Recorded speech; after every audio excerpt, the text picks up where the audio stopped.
अस्सलाम वालेकुम। उम्मीद है आप सब लोग ठीक होंगे। आज मैं 2 खौफ़नाक कहानियाँ आपको सुनाने लगा हूँ। उम्मीद है आपको पसंद आएँगी।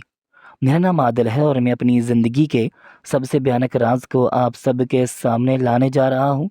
ये कहानी मेरी नहीं बल्कि एक ऐसी क़ुव्वत की है जो सदियों से ज़िंदा है और वो क़ुव्वत किसी के काबू में नहीं आ सकती। ये सब कुछ तब शुरू हुआ जब मुझे अपने आबाई गाँव से एक पुराना ख़त मिला। ये खत मेरे दादा के छोटे भाई हैदर चचा का था, जो कई दहाइयों से लापता थे। इस खत में बस इतना लिखा था, अगर तुम्हें यह खत मिला है तो इसका मतलब है कि मैं अपनी आखिरी सांसें गिन रहा हूँ। यहाँ मत आना, वरना तुम भी मेरी तरह ख़त्म हो जाओगे। ये ज़मीन तुम्हें कबूल नहीं करेगी और ना ही वो जो इस ज़मीन के नीचे हैं। खत पर तारीख दर्ज नहीं थी, लेकिन लिखाई से अंदाज़ा हो रहा था कि ये काफ़ी पुराना था। मैंने सोचा क्या ये कोई मज़ाक था? मगर इसमें जो खौफ़ छुपा था, वो मेरे रोंगटे खड़े कर देने के लिए काफ़ी था। मैंने माँ से इस बारे में पूछा तो वो सहम गईं। उन्होंने कहा, बेटा कुछ बातें कभी नहीं खोलनी चाहिए। ये गाँव अब वीरान हो चुका है और जो वहाँ गए, वो कभी वापस नहीं आए। लेकिन मैं ज़िद्दी था। मैंने फ़ैसला कर लिया कि मैं गाँव जाऊँगा। गाँव पहुँचने पर हर चीज़ सुनसान थी, जैसे यहाँ ज़िंदगी ने कभी कदम ही ना रखा हो। दरख्तों की शाखें सूखी और टेढ़ी थीं, जैसे वो किसी को पकड़ने के लिए झुक रही हों। अचानक मुझे लगा जैसे किसी ने मेरा नाम पुकारा हो। मैंने मुड़कर देखा, लेकिन वहाँ कोई नहीं था। हैदर चचा का पुराना घर गांव के आखिरी कोने पर था।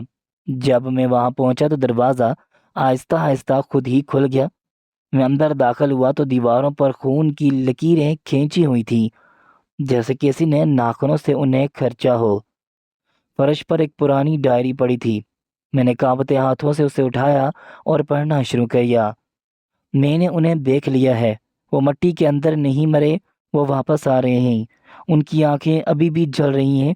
मैंने गलती कर दी। मैंने उन्हें खोल दिया। मैंने जल्दी से डायरी बंद कर दी। अचानक मेरे पीछे किसी के कदमों की आहट हुई। मैंने पलट कर देखा।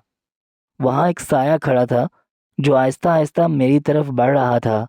उसके हाथ इंसानी नहीं थे। उसकी आंखों में रोशनी जल रही थी। वो चलते हुए सरगोशी कर रहा था, तुम्हें नहीं आना चाहिए था, तुमने सब कुछ खत्म कर दिया। मैंने भागने की कोशिश की, मगर मेरे कदम जम गए। उसकी आवाज़ मेरे दिमाग के अंदर गूंज रही थी। अचानक उसने अपनी लंबी उंगलियां मेरी गर्दन पर रख दी और सब कुछ स्याह हो गया। जब मैं होश में आया तो मैं उसी गांव में था, मगर अब मैं सिर्फ एक साया था। मैं खुद को देख नहीं सकता था, मगर ये मैं सब कुछ महसूस कर सकता था। मैं उनमें शामिल हो चुका था। हम ज़मीन के नीचे नहीं मरे, हम शायद वापस आएंगे। तो नाज़रीन, कैसी लगी आपको ये कहानी? और अब मैं आपको दूसरी कहानी सुनाता हूँ। मेरा नाम ताहिर है और ये कहानी मेरी ज़िंदगी की सबसे खौफनाक तजुर्बे की है, जो आज भी मेरे ख्वाबों में वापस आता है। ये वाक़या उस वक़्त पेश आया जब मैंने एक पुराना मकान किराए पर लिया। ये मकान शहर के मज़ाफ़ात में था, काफ़ी बड़ा और सस्ता, लेकिन लोग इसे लेने से कतराते थे। मैंने इन बातों पर ज़्यादा ध्यान नहीं दिया और सोचा कि ये सिर्फ अफ़वाहें होंगी। पहली रात सब कुछ ठीक था, लेकिन दूसरे दिन से अजीबोगरीब वाक़यात शुरू हो गए। रात को मुझे किसी के कदमों की आवाज़ आती, जैसे कोई मेरे कमरे के आस-पास चल रहा हो। मैं बाहर निकल कर देखता तो कोई नहीं होता। एक रात मैं सोने की कोशिश कर रहा था कि अचानक मुझे लगा कि कोई मेरे बिस्तर के करीब खड़ा है। मैंने आंखें खोली और जो देखा वो आज भी मेरे जहन में नक्श है।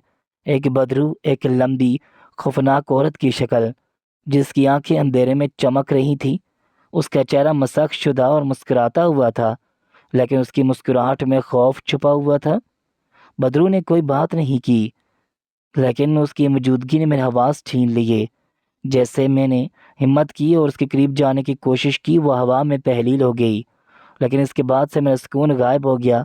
हर रात वो बदरू मुख्तलिफ शक्लों में आती, कभी आईने में, कभी कमरे के कोने में। मैंने मकामी मौलवी साहब को बुलाया और उन्होंने कहा कि ये बदरू इस मकान के पिछले मालिक की बीवी की है, जिसे बेदर्दी से कत्ल किया गया था। उसकी रूह सुकून नहीं पा रही थी और जो भी इस मकान में आता वो उसे तंग करती थी।